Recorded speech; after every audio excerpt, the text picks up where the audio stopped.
Tony has dropped in theaters, and unfortunately, I found this film to be quite disappointing, where there actually is quite a bit of good in the film. There's some nice individual pieces, they just don't really come together, and there's some interesting concepts and ideas that are introduced, but just aren't very well explored, and just feel pretty underdeveloped, and all around just feels like wasted potential, where you can see these really interesting things that are introduced, but again, they're just not very well explored, so it is just wasted potential, where you can see what they wanted to do with it, what they could have done with it, but it just didn't work. And now, like I said before, there actually is quite a bit of good in the film, so that's what I'm going to start off with. I want to start off with the performances, which are all actually really strong across the board. You have Dominic Sessa in the lead, and he is bringing a very similar energy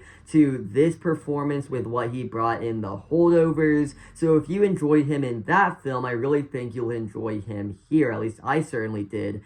And from there, I think the real standout of this film is Antonio Banderas. He really does a lot with his role, with what he is given, and you also have a really strong supporting cast, and they're all just doing the best with what they are given, where again, you can see concepts and ideas introduced with their characters and different ways it could go, but they're just not very explored very well. But I do think that they're all individually giving good performances. It just doesn't really come together with what the film is trying to do with them.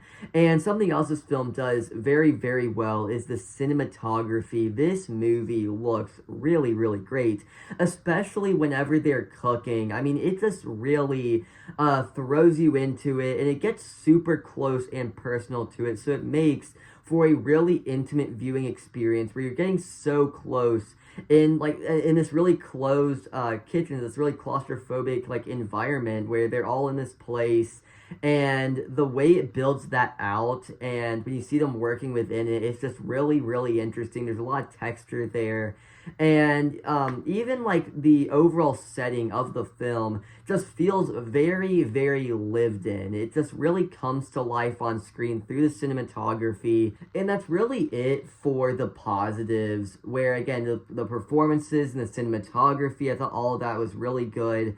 But if you move past that, the movie doesn't really work, where, like I said before, interesting concepts and ideas that are introduced, where you can kind of see where the film wants to go, it just doesn't really work, and you can see the potential of what could have been this film, but it just doesn't come together. And I will say, just to leave off this review, that I really do think if this movie was a bit longer, it probably wouldn't have felt as quick, because this movie is also just very fast paced.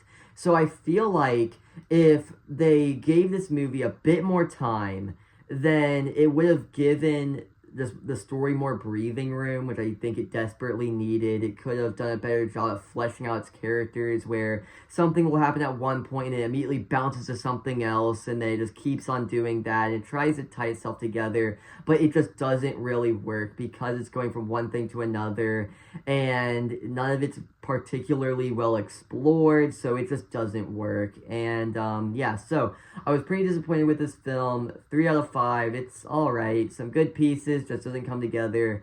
And yeah, so if you guys enjoyed today's video or any of my other content, please consider subscribing, and I'll see you in the next one. Goodbye.